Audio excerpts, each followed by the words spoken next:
The ridge was cold and the rock beneath her was harder than the cold. Staff Sergeant Lena Reed had been lying in that position for 11 minutes. She knew because she counted. She counted everything. The way other soldiers counted steps or counted hours, Reed counted the variables that stood between the present moment and the moment when everything would be decided. Wind speed, temperature differential, distance, time of flight. The slow, deliberate movement of 3 figures on the valley floor 1,840 meters below her. Her eye was in the scope. Her finger was on the trigger guard. Not the trigger. The guard. The position that meant ready without meaning committed. She had learned that distinction young and had never forgotten it. There was a world of difference between the two. The difference between a person who was prepared and a person who had already decided. Reed was always the first kind. She had spent her entire adult life being the first kind. Below the mortar tube was at a steeper angle now. The base plate had been pressed into the ground 20 minutes ago. She had watched the soldier do it, had watched him drive it into the earth with his boot heel in 3 precise movements, and she had noted the time and the bearing and the adjustment required and filed it in the part of her mind where calculations waited without her having to tend to them. The second fighter was at the breech now. He was handling the ammunition with the practiced efficiency of someone who had done this enough times that the motion had become automatic. Reed recognized that quality because she had it herself, the body knowing before the mind, the hands moving through the sequence without consultation. The commander stood slightly left of the tube, arms crossed. He was watching the second fighter the way experienced men watch things being done correctly, not checking for errors but maintaining awareness.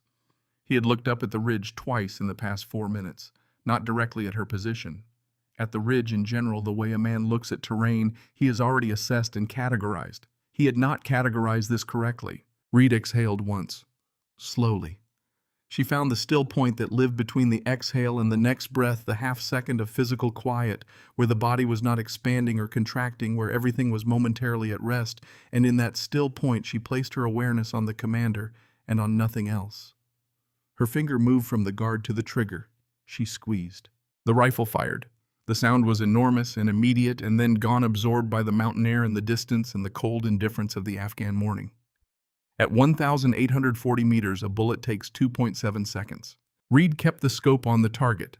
She did not blink. She had done the calculation 9 days ago, and she had done it again every day since, and she had done it one final time this morning in the dark before the patrol moved out, and the answer had not changed.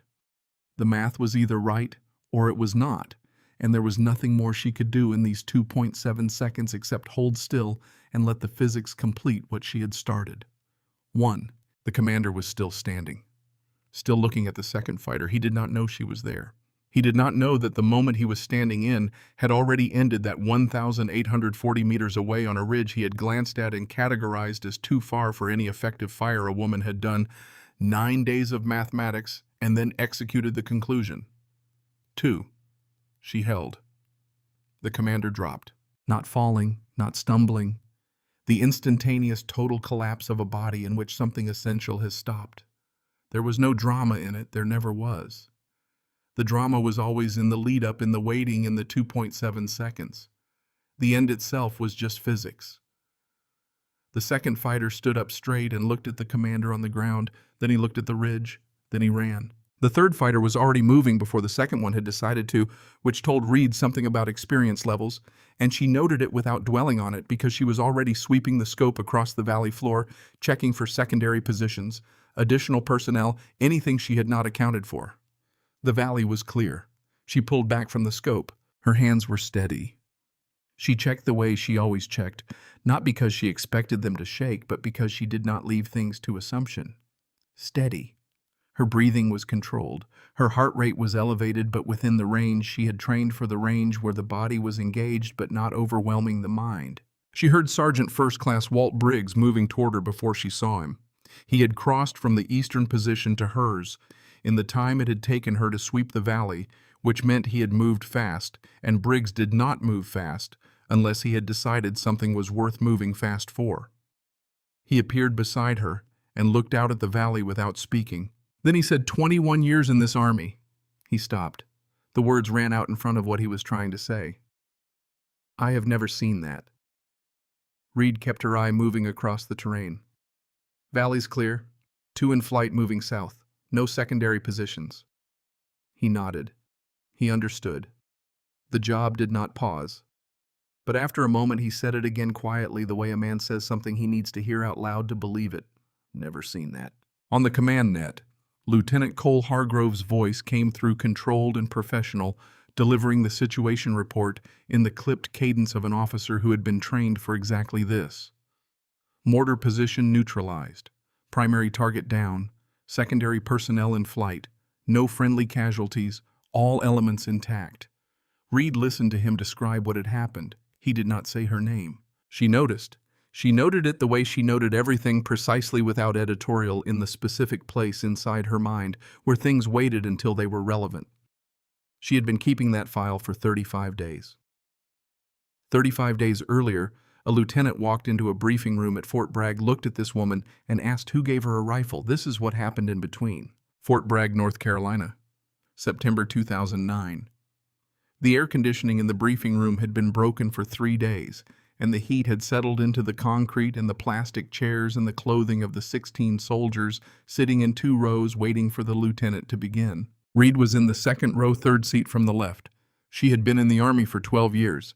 She had been in rooms like this one more times than she could count, and she had developed over those 12 years a specific ability to read them the way she read terrain. The arrangement of bodies, the weight of the silence, the particular quality of attention that told her what kind of room she was in before anyone said a word. This room was mid-conversation when Lieutenant Cole Hargrove walked in. He was 24 years old. His uniform was pressed with the particular precision of someone who had pressed it again that morning because once was not enough.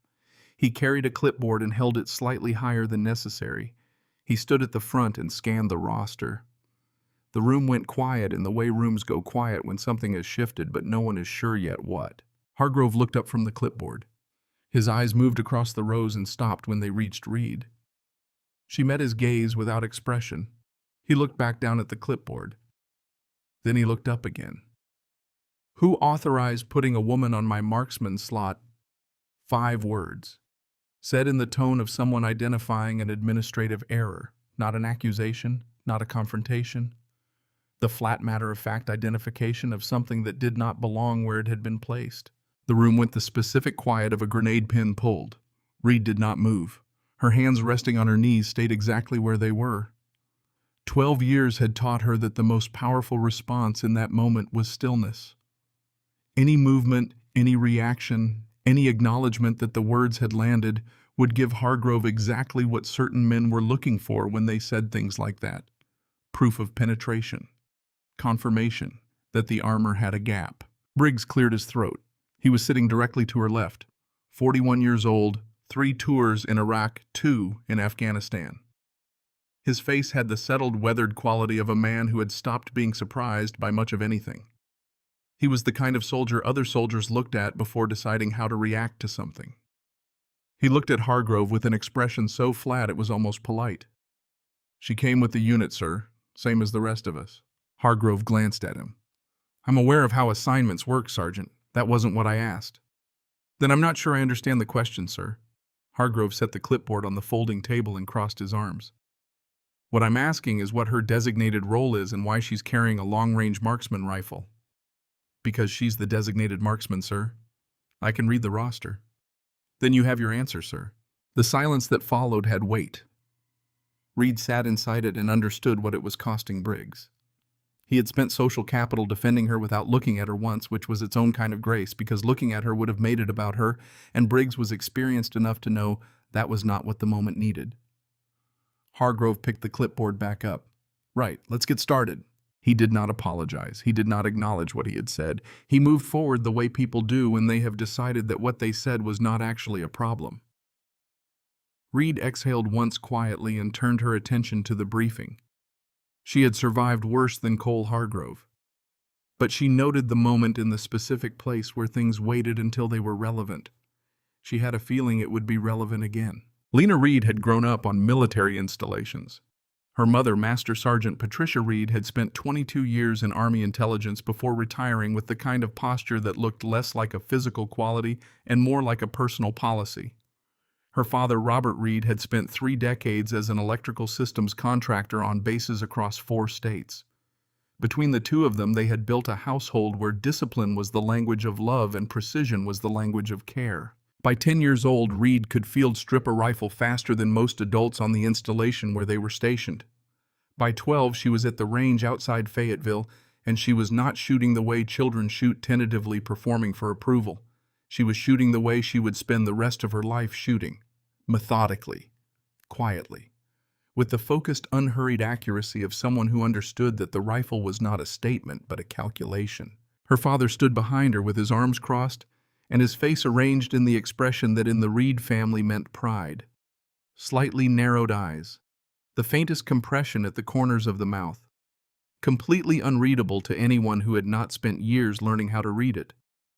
Again, he would say, and she would shoot again.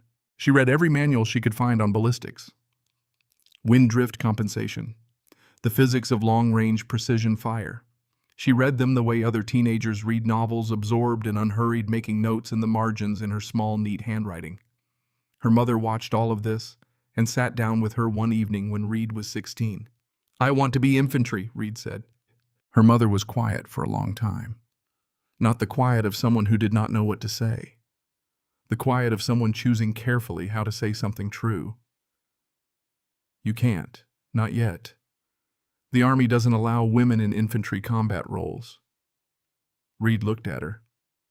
"Then I'll find another way in." Her mother nodded once. "That," she said, "is the right answer." Reed enlisted the day after she turned 18. She went in as an intelligence analyst. She was thorough, accurate, and fast, and she found the work about as satisfying as solving problems she already knew the answers to. The rifle was different. The rifle demanded everything, every variable, every calculation. Wind speed, wind direction, temperature, humidity, air pressure, elevation, distance, bullet weight, barrel, twist rate. The angle of her body relative to the ground, the steadiness of her breath, the precise moment between heartbeats when she would squeeze the trigger. Not pull it. Never pull it. Squeeze it like releasing something rather than forcing something. She applied for designated marksman training. Then she applied again. On the 3rd application, she went to her battalion commander and made the case in the clear, specific technical language her mother had taught her. Not with emotion, not with grievance, with evidence. She got in. She graduated at the top of her class. And then through the slow accumulation of performance and reputation, she worked herself into a position that almost no woman had occupied at that point in the Afghanistan war. Attached unofficially, quietly, without announcement to frontline infantry patrols. Not because anyone had made a decision to include her, because she had made herself impossible to leave behind. The first week under Hargrove's command, Reed did what she always did in a new environment.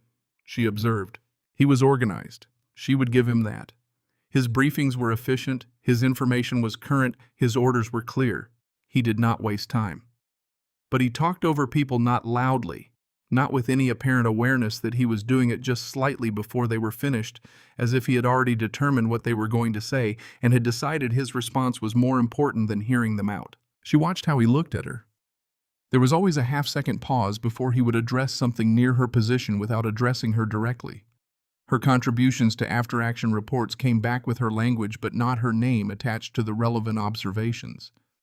And he referred to her consistently in every context she could overhear as the designated marksman. Not Sergeant Reed, not Reed, not even her first name. The designated marksman. A function. A role. Something the Army had placed in a slot in his unit that happened to be occupied by a person he was working very hard not to fully see. One evening, cleaning weapons in the equipment bay, Briggs said without looking up from the barrel in his hands, "He thinks it's subtle." Reed kept working. "What's his actual problem, do you think?" Briggs set down the cleaning rod. He thought about it with the seriousness he gave serious questions. "He's not a bad officer," he said slowly. "He's competent. He'll make captain without much trouble. But he comes from a world where certain things are supposed to be certain ways. When they're not, he doesn't know where to put it. So he pretends the thing that doesn't fit isn't quite there." Reed looked at the barrel in her hands. The metal caught the light in a way that was almost beautiful if you looked at it without thinking about what it was for. That's a generous interpretation, she said. I'm a generous man, Briggs said. She almost smiled at that. The patrols in the weeks before October were hard, in the way Afghanistan patrols were always hard. Not in dramatic bursts, but in the grinding atmospheric way that wore at people over time.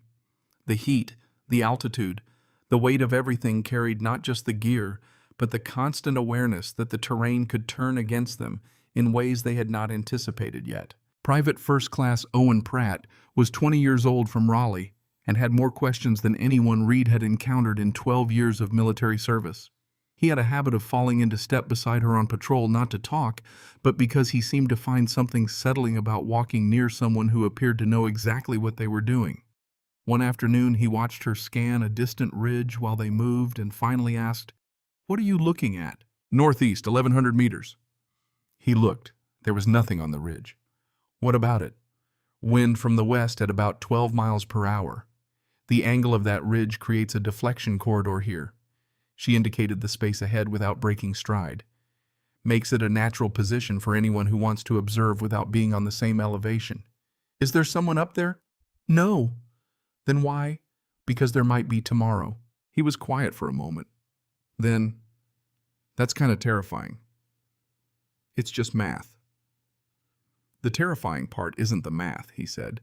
"The terrifying part is that you're doing it constantly, while we're just walking." She glanced at him sideways. He was genuinely curious in the way that certain young soldiers are before enough deployments teach them to stop asking. "Someone has to," she said. 9 days before October 23rd, Hargrove called a briefing that Reed would think about later, as the moment things had already been set in motion, even if none of them knew it yet. The mission was a reconnaissance patrol, a ridge survey of the Southern Valley approaches. Intelligence from higher command indicated elevated movement patterns in the area. Not actionable intelligence, the ambient cumulative kind that said something was changing and they did not yet know what. Reed had read the intelligence summary before the briefing. She had also done her own analysis quietly on her own time, cross-referencing the movement patterns against historical data from the valley and the terrain features she had spent 3 weeks cataloging in her own notes. Her conclusion was specific. The movement signatures were not general elevated activity. The pattern was consistent with pre-positioning. Something was being moved into range. She raised her hand. Hargrove looked at her with the half-second pause that was his tell. "Sergeant Reed," she said, making sure her name was in the air because Hargrove never put it there himself, and she had decided early that she would not let his erasure teach her to erase herself. "The movement signatures in the south approach suggest pre-positioning activity," she said. "The pattern is consistent with establishing a fire support position within the valley. The intervals and locations match the signature of a crew-served weapon being moved into a direct fire position. I'd recommend identifying likely positions along our patrol route and building contingency plans." The room was quiet. Hargrove looked at his briefing notes. "Our intelligence indicates general elevated activity." "Yes, sir. I'm suggesting the activity has a specific character. The intervals suggest a mortar or crew-served weapon being moved into a final firing position." Another pause. Not the pause of someone thinking. The pause of someone deciding how to respond to input he had already categorized. "We'll follow standard patrol protocols," Hargrove said. "Designated marksman, confirm your equipment status for the brief." There it was. Not Sergeant Reed, the designated marksman. Briggs in the front row shifted in his seat almost imperceptibly. Reed looked at Hargrove and said, "Equipment is confirmed, sir." She did not argue. She had made the assessment. She had put it on the table. What happened to it from here was not entirely in her hands. But she made a decision in that moment quietly, without announcing it. She was going to be ready. 3 days later, Hargrove called her into the operations room. He was standing when she arrived. He did not offer her the chair. "Higher command reviewed the imagery from the valley," he said. "Their assessment is general elevated activity, not a prepared fire position." She kept her face neutral. "I understand that's their assessment, sir." "Is that all you have to say?" "I'd like to know what specific elements of the imagery they used to reach that conclusion, so I can identify where my read and theirs diverge." Hargrove crossed his arms. "You think you read the intelligence better than analysts at brigade level." "I think I read the specific pattern differently, sir. I'm not dismissing their assessment. I'm asking what it was based on. It was based on the same imagery you saw.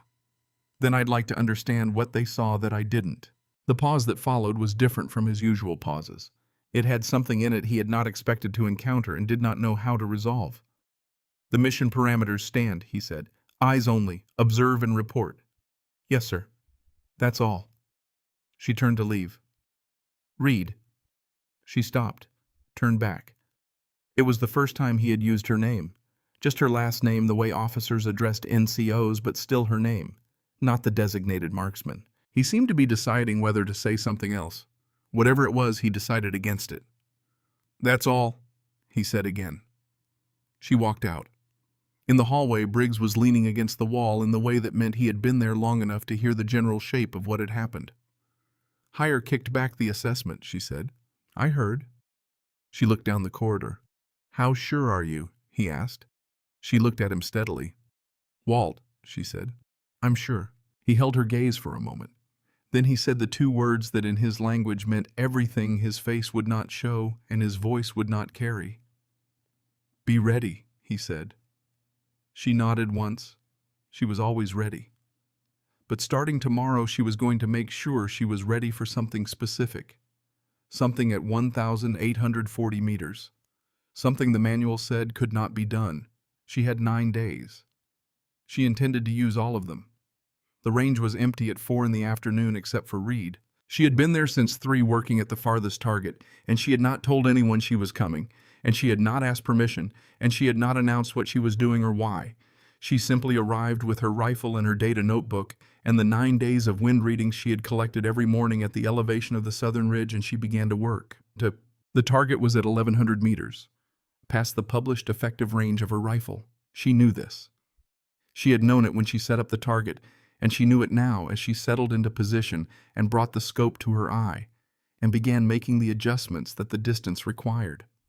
The first shot landed 4 inches high and 2 inches right. She noted it, adjusted, shot again. The second landed 2 inches high. She noted it, adjusted, shot again. The third was within an inch of center. She noted all 3. She noted the wind speed at the moment of each shot estimated from the grass at the target berm and confirmed against the small strip of fabric she had tied to a stake downrange. She noted the temperature, which was dropping as the afternoon moved toward evening. She noted the light, which was changing the way high desert light changes in the afternoon, the angle shifting in ways that affected perception of the target if she let it, which she did not. She shot again. Owen Pratt appeared at the barrier behind her firing position and watched for several minutes before saying anything. This was unusual for Pratt, who generally said things immediately. She had noticed him standing there but had not acknowledged him. She did not stop working for observers.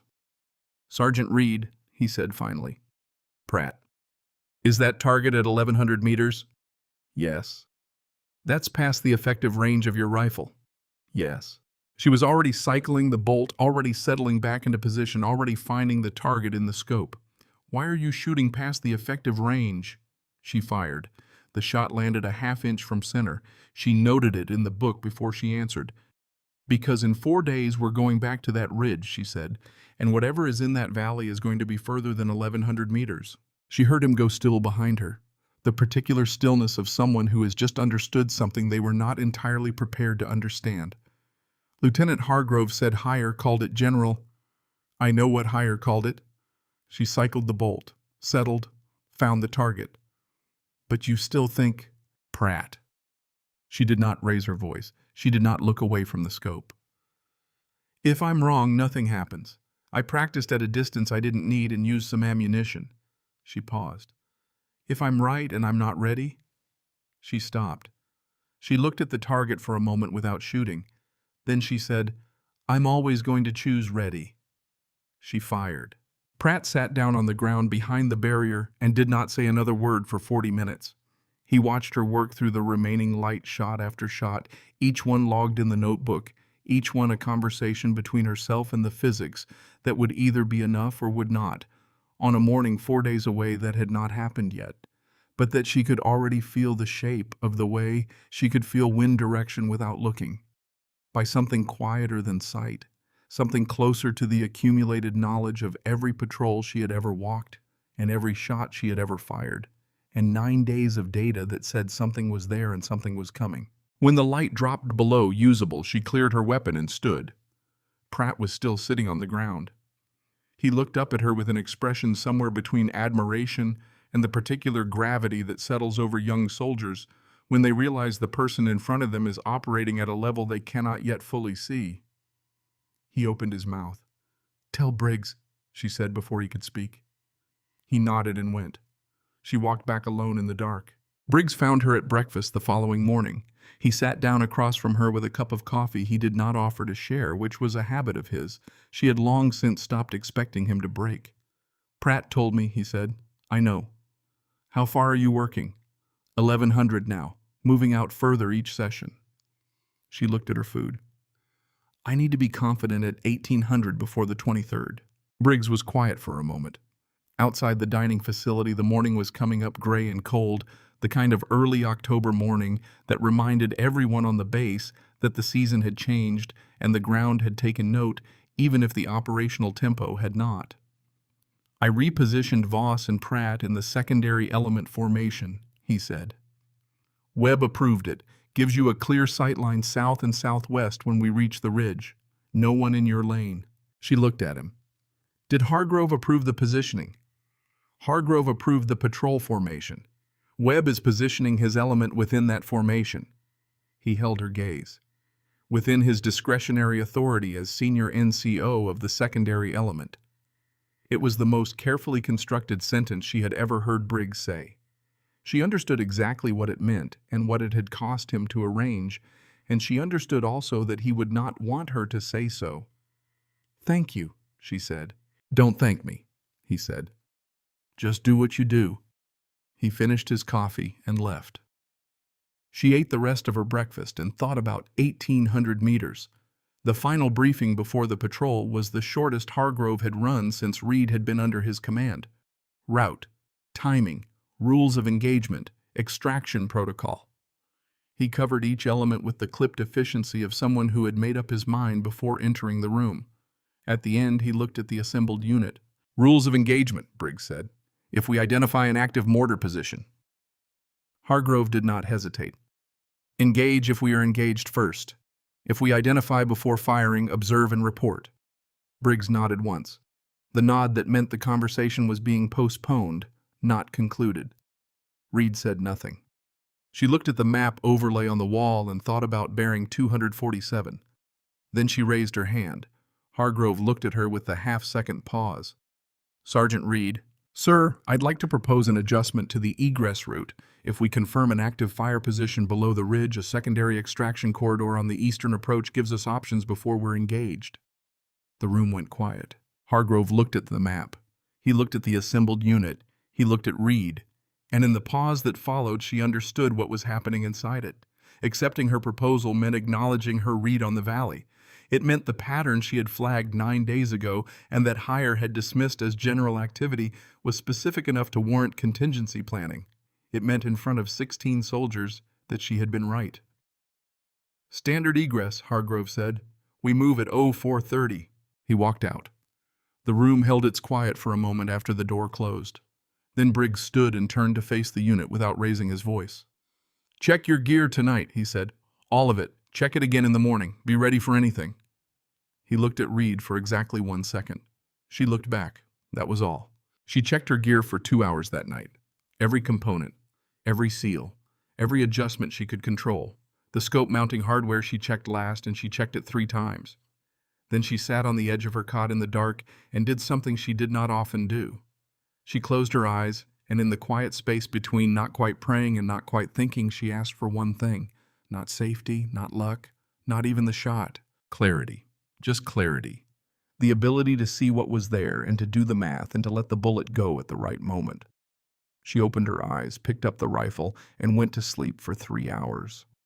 The night of October 21st, 2 days before the patrol, Reed did not sleep at all. This was different from the ordinary insomnia of deployment. She lay on the cot until 0200, and then she got up, put on her gear, picked up her rifle, and walked to the range in the dark. It was the kind of dark that exists at altitude in the desert in October. cold and absolute with no ambient light softening the edges. She set up by feel. Her hands knew the sequence before her mind issued the instructions. She shot without artificial light. The first round went high. She noted the effect of the cold on propellant burn rate and adjusted. The second round went 8 inches wide at 1,100 meters. She pulled back from the scope and ran her hands along the mounting hardware in the dark, feeling for what she could not see. Her fingers moved over the scope base, the rings, the screws that held everything in alignment under the repeated shock of firing. Her fingers stopped. One screw. A quarter turn loose. Maybe a third. Not enough to be visible in adequate light. Not enough to be caught on a standard pre-patrol check with a soldier's attention divided among a dozen priorities. But enough. At 1,100 meters, the deviation was manageable. At 1,840 meters, that quarter turn of tolerance would translate to a miss measured not in inches, but in feet. She tightened it in the dark. By feel.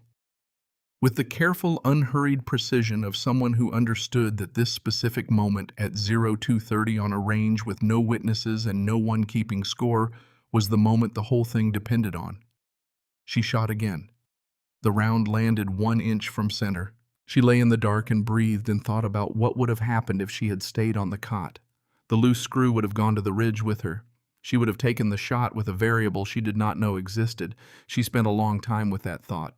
Not the outcome of it, the fact of it. The fact that the margin between what she knew and what she did not know was sometimes as small as a quarter turn of a screw in the dark. Then she shot again, and the round landed within a half inch of the last one, and she noted it in the book and kept working until the light began to come up at the edge of the eastern mountains. She was already outside when the first soldiers moved toward the staging area at 0412. The air was cold with the particular sharpness of high-altitude desert before sunrise, thin and clean like breathing through metal. She stood with her rifle across her chest and her eyes on the dark edge of the ridge they would be climbing in 18 minutes, and she ran the numbers one final time. Wind at that elevation. That time of morning, historically west, southwest 8 to 14 miles per hour. Temperature differential this morning lower than typical. She adjusted the estimate downward.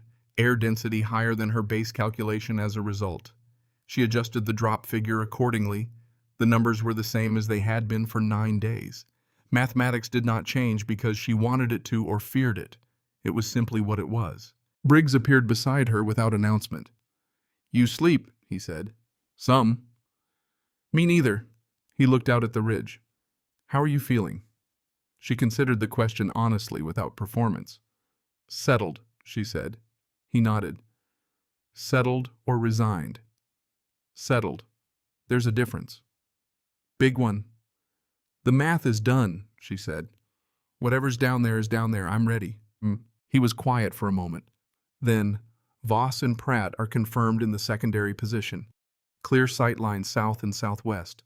Nothing in your lane. She nodded. "Don't thank me," he said before she could speak. "I know," she said. "Just do what I do." He almost smiled. He walked toward the staging area. She turned back to the ridge and breathed the cold air and waited for the order to move. At 0430 they moved. The climb took under 2 hours. Reed spent it the way she spent every movement, watching, measuring, reading the air. The wind that morning was lighter than her projection, 8 miles per hour rather than 10. She noted the adjustment without breaking stride. Every variable went into the running calculation she maintained in the background of her mind the way a pilot holds altitude and fuel simultaneously without giving either one full attention. Pratt fell into step behind her 40 minutes into the climb. She heard his breathing steady, controlled. He had learned to manage his breath on elevation gain over the past 3 weeks.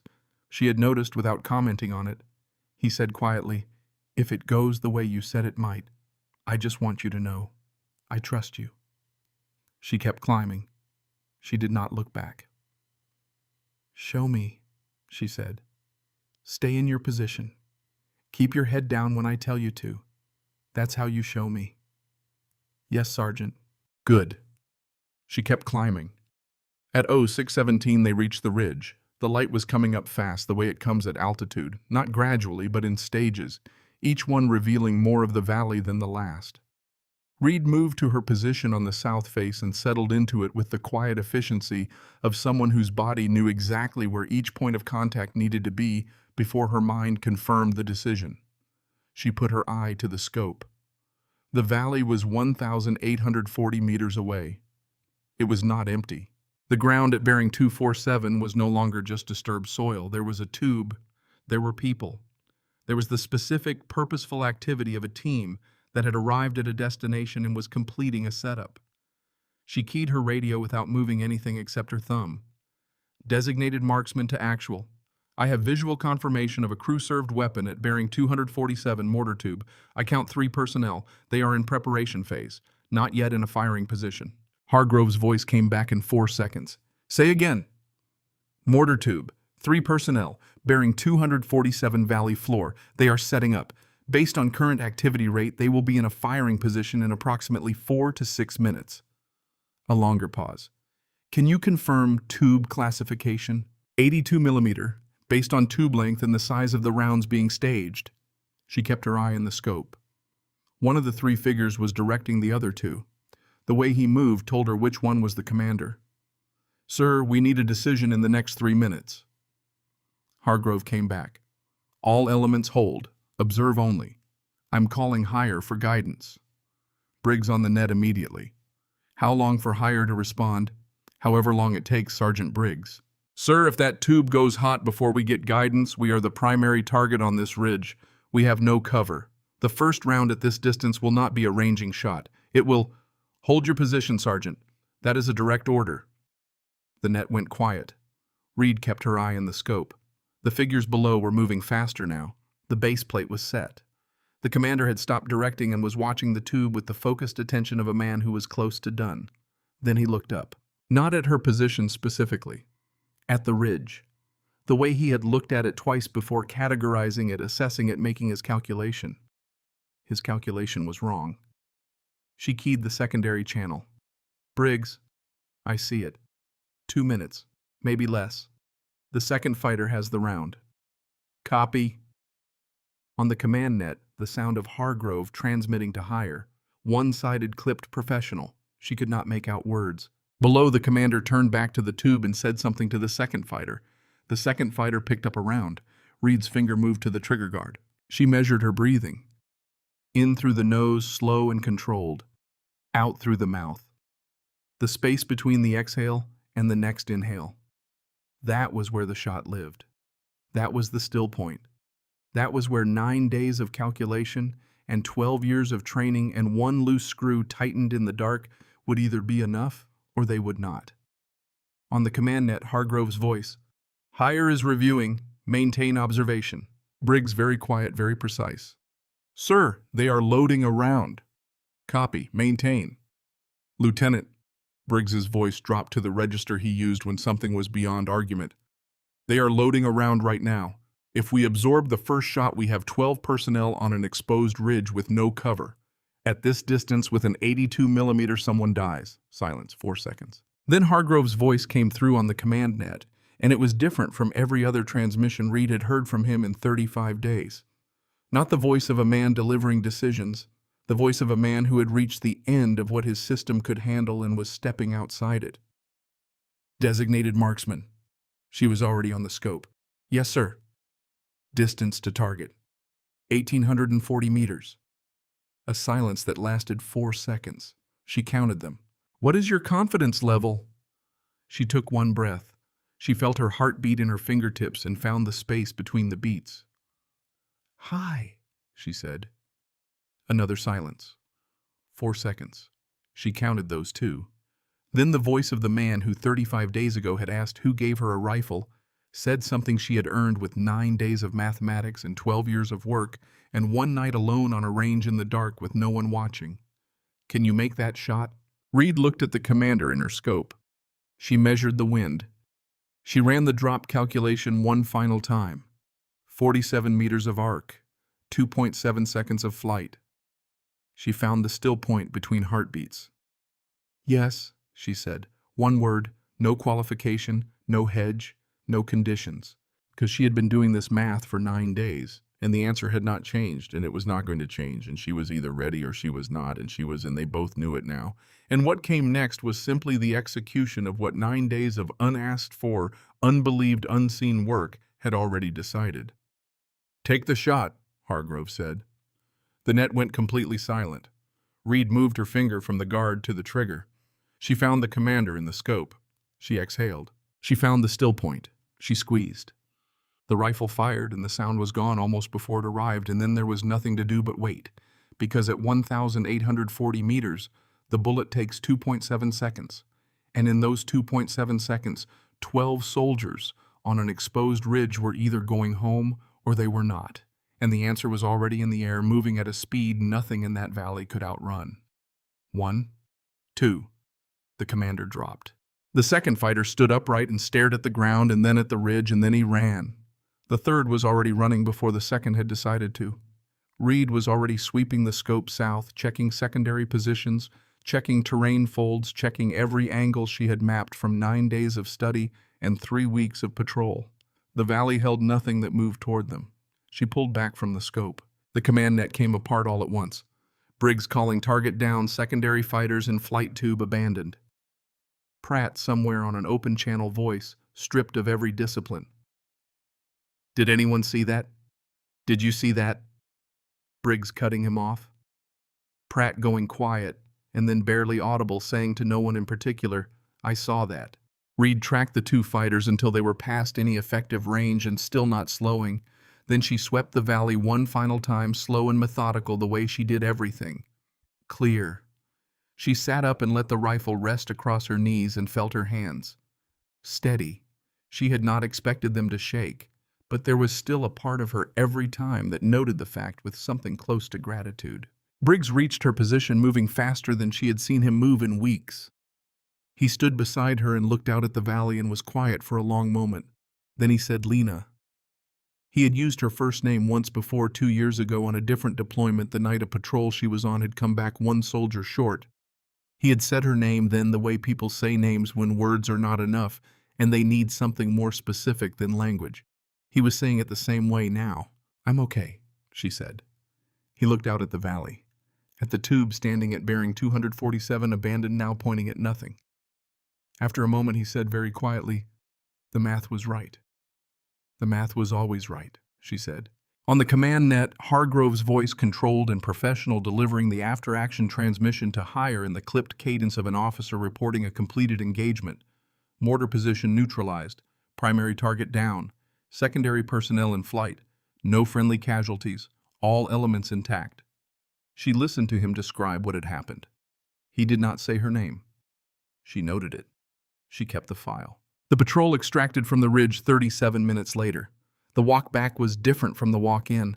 The weight was still there, all of it, but the anticipated weight, the weight of something coming that had not yet arrived, was gone. And what replaced it was the complicated, particular feeling of people who have survived something and understand it could have gone the other way. Pratt walked behind Reed on the descent. He said nothing for the first 20 minutes. When he spoke, his voice was different, quieter, more careful. "Sergeant Reed?" "What?" "Thank you." She kept walking. "Do your job every day. That's how you thank me. That's it. That's everything." He was quiet for several steps. Then, "How are you feeling right now?" "Like the math worked," she said. "Is that enough?" She thought about it honestly. "Today it is," she said. Specialist Derek Voss fell into step on her other side near the bottom of the descent. He had said almost nothing the entire patrol. He worked things through in silence before producing a fully formed observation, which was a quality Reed privately respected. He said, 1,840 meters, past the published effective range of your rifle." He paused. "The manual says it can't be done." She looked at him sideways. He was looking straight ahead. "But the manual," he said, "doesn't account for the person holding the rifle." She said nothing. He nodded once and fell back. She kept walking. The base came into sight 40 minutes later. As they approached the perimeter, Reed became aware of a quality in the air around the returning patrol that was different from the ordinary acknowledgement of a unit coming back in. Word had moved fast on a base this size. A few soldiers near the staging area were watching with an attention that had nothing routine about it. She kept her eyes forward. She cleared her weapon at the clearing barrel, signed in with the duty NCO, walked to the equipment bay, and began breaking down her rifle. She had been at it for 4 minutes when Hargrove came in. He stood in the doorway. He looked at her. She kept working. He walked in and stood a few feet away at the carefully calibrated distance he always maintained, close enough for privacy, far enough for formality. "Sergeant Reed," he said. She looked up. He was not wearing the architectural expression. He was not calculating where she fit in his internal structure. He looked for the first time since she had known him like someone standing in the gap between what he had expected and what had actually happened, with no framework ready to bridge them.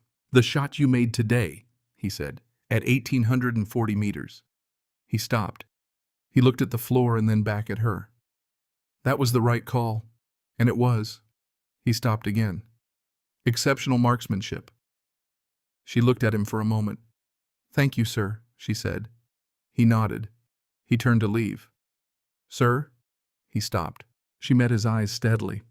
"The intelligence assessment from October 14th, the movement patterns I flagged. That was an active mortar position being pre-positioned. The read was correct 9 days before we were on that ridge." He stood with his back half turned. "I'm not saying it to be right," she said. "I'm saying it so that the next time a pattern like that comes in, the assessment gets looked at differently." A long silence. Then Hargrove turned back. He looked at her directly, the way he had not looked at her for 35 days. "Noted," he said. He walked out. Reed looked at the door for a moment. Then she looked back at the rifle in her hands and finished the breakdown and cleaned every component the way she always cleaned them, and sat in the quiet equipment bay and let the day settle over her. 12 soldiers. An exposed ridge. A round at the breach. 2.7 seconds. 12 soldiers walking back through that perimeter. She sat with that for a long time. The next morning, Specialist Voss found her at the range at 0630. She was already shooting when he arrived. She heard him approach and did not stop. She fired, noted the result, cycled the bolt, fired again. He waited. She fired a third time. Then she lowered the rifle and looked at him. His face had the particular expression of someone who has been given information they did not expect and has spent the night deciding how to deliver it.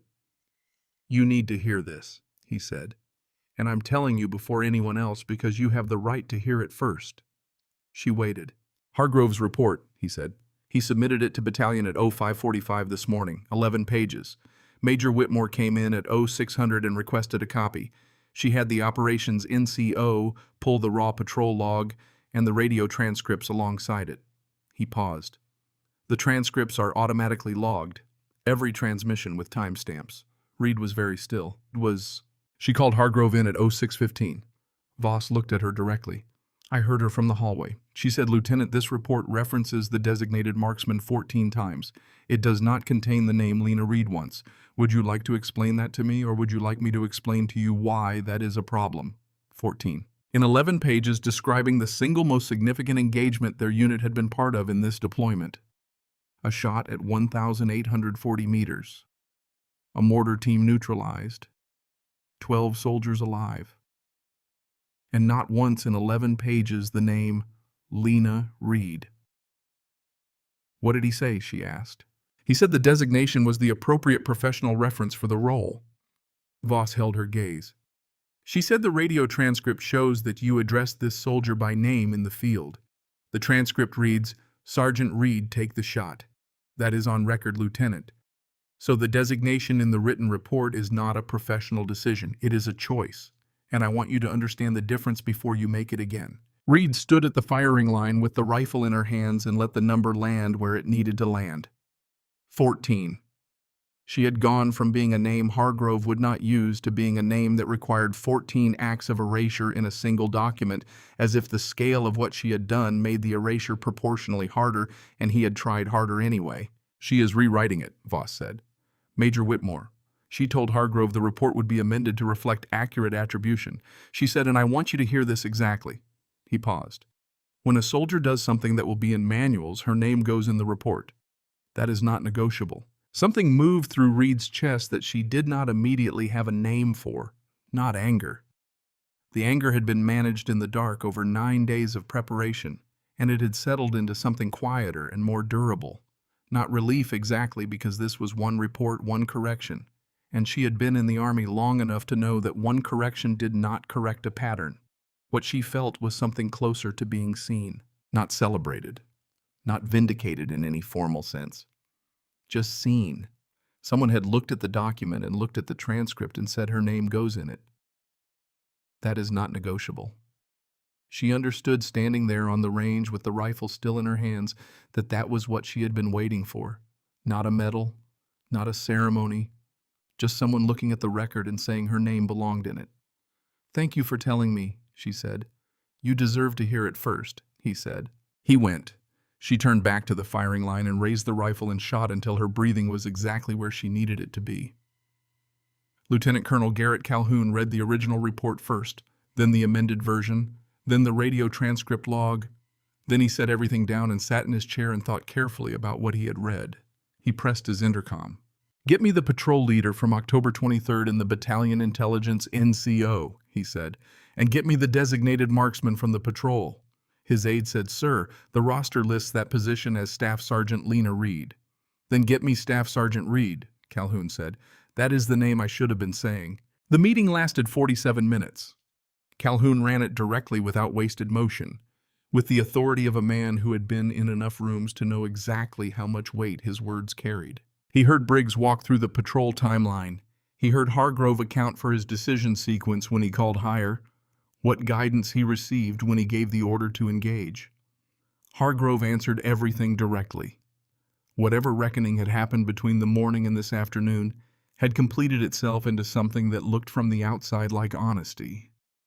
Then Calhoun looked at Reed. "Sergeant Reed, walk me through the shot."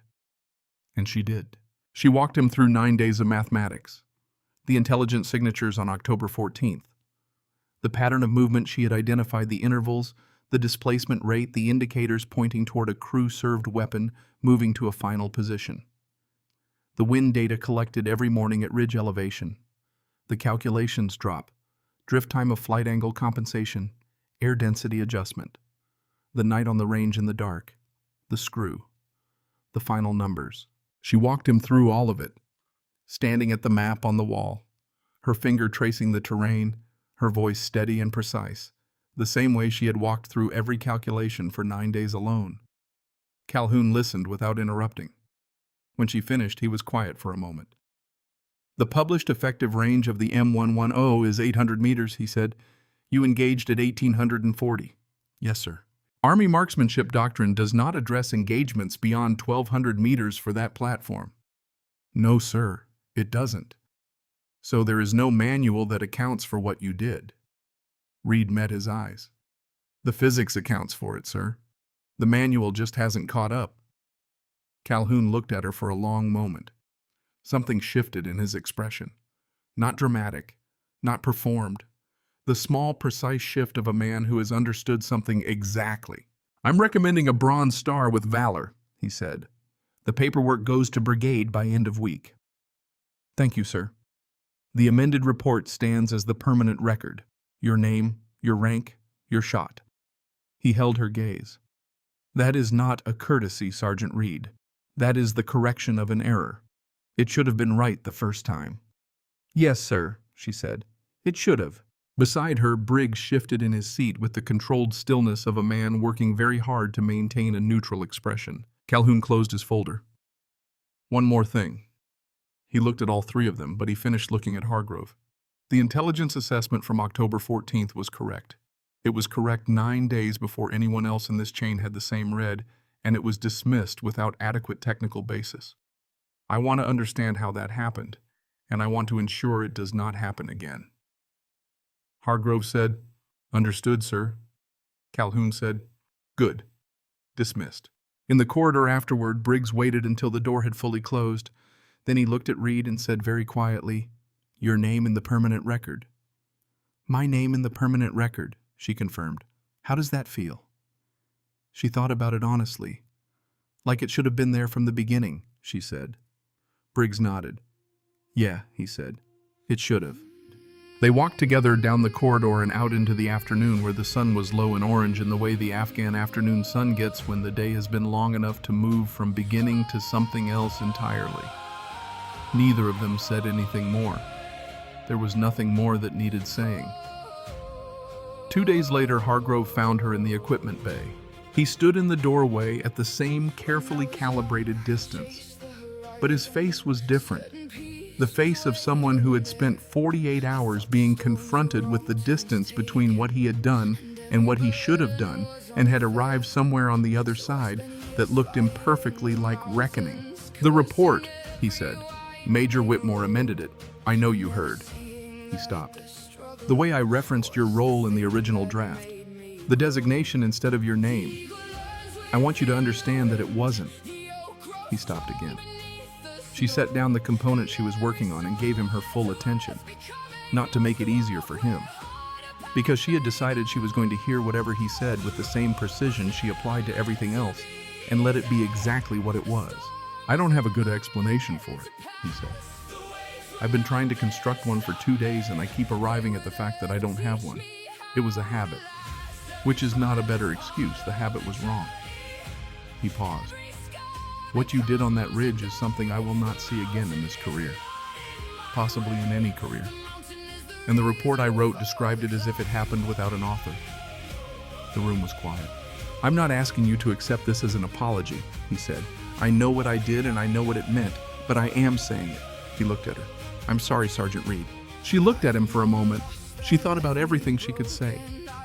She had a long list of true things accumulated over 5 weeks of being called a function instead of a name, over 9 days of having her assessment dismissed, over 1 morning of learning that her name had been removed 14 times from the story of something she had done. She said the thing that was true and complete and needed nothing added to it. "Don't do it again," she said. "Not to me, not to anyone." He nodded. "Yes, Sergeant," he said. And for the first time in their entire professional relationship, the rank felt like it belonged to her. He left. She picked up the component and finished reassembling the rifle. A week later, Briggs found her in the operations section going through the morning intelligence package and sat down across from her with a cup of coffee he had not offered to share. "Pratt is putting in for marksmanship cross-training," he said. She looked up. "He told you. He asked me to write the endorsement. I told him he should ask you first." Briggs' expression was perfectly flat. "He said he didn't want to assume you'd want to be involved." She looked back at her intelligence package. "Tell him I'll write the primary endorsement," she said, "and tell him he could have asked me himself." Briggs allowed the corner of his mouth to do what it did on rare occasions. "I'll pass that along," he said. He took his coffee and left. She looked at the door he had walked through. Then she closed the intelligence package and picked up her rifle and walked to the range. The morning was cold and clear, the way November mornings were at that altitude, the light coming in flat and sharp across the ground. She set up at the farthest target, the same one she had worked for 9 days, and settled into position and put her eye to the scope. She breathed. She shot. The round landed exactly where the calculation said it would land, which was exactly where it always landed when the math was right and the person doing the math had done the work to be ready before the moment arrived. She cycled the bolt and settled back into position and shot again. There were new signatures in the data back inside, new patterns, new mathematics that needed reading. The work was never finished, which was the only thing about it that had never disappointed her. There was always another valley, always another ridge, always another set of variables, requiring another calculation that nobody else in the room was going to make the way she made it. She knew that. She had always known that. She shot again, and the morning air absorbed the sound, and the target held the answer to the calculation, and Staff Sergeant Lena Reed lay on the cold ground with her rifle and her data, and 9 days of proof that the manual was not the limit, and kept adding to the record that now had her name in it, one shot at a time.